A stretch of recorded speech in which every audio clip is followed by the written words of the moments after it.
নমস্কাৰ। কাঞ্চনৰ আখললৈ সকলোকে আদৰণি জনালোঁ। পায়স আমি সকলোৱে সচৰাচৰ পায়স বা পৰমান বনাওঁ।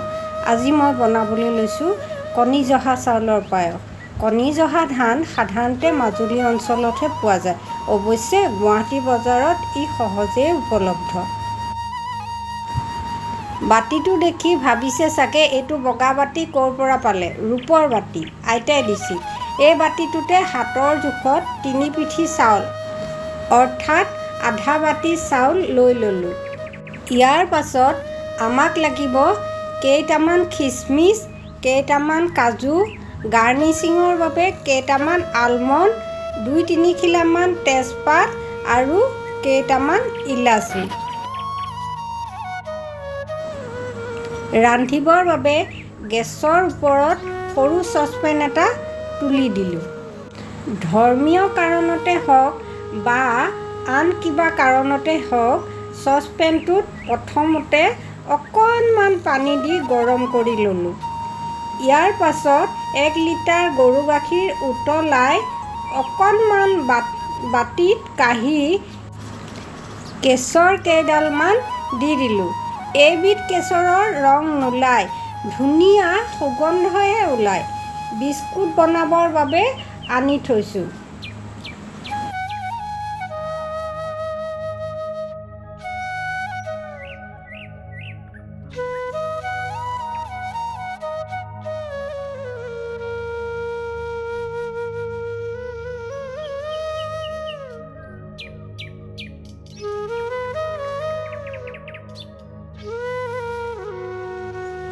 উতলা গাখীৰখিনিত ধুই ৰখা চাউলখিনি দি লৰাই দিলোঁ।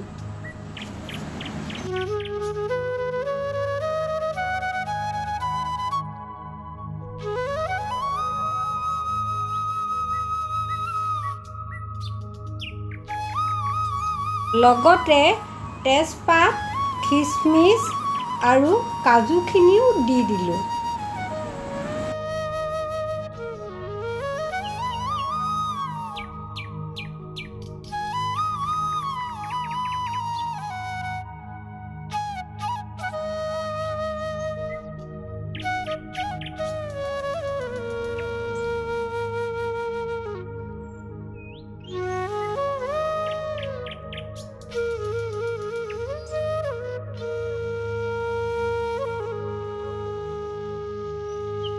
কেইমিনিটমানৰ পাছত পায়সখিনি সিজি ডাঠ হ'বলৈ আৰম্ভ কৰিছে।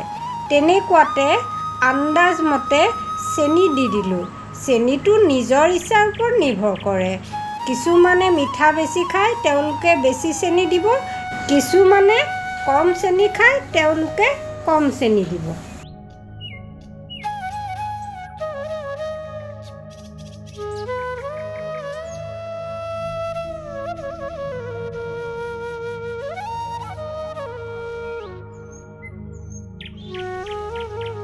চেনি দিয়াৰ 2 মিনিটমানৰ পাছত খুন্দি ৰখা ইলাচি আৰু কেশৰখিনি ঢালি দি লৰাই দিলোঁ।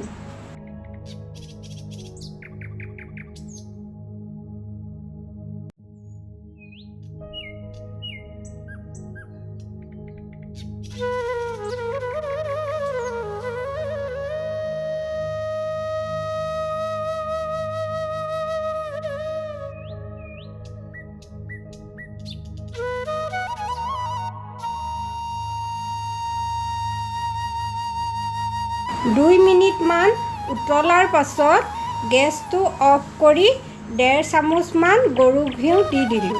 ঘিউ দিলে পায়সখিনিৰ সোৱাদেই বেলেগ হয়।